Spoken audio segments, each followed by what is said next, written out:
The following exercise is for your legs, specifically your quads or the front of your thigh. If you do a long lunge, it will focus a lot on your glutes or your butt muscle.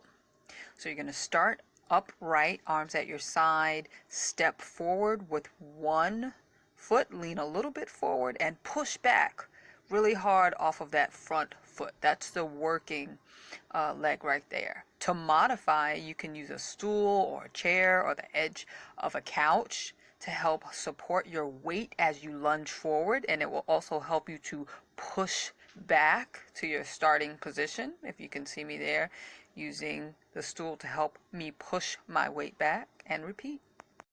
Thanks so much for watching. Please like, share, and subscribe for more exercises.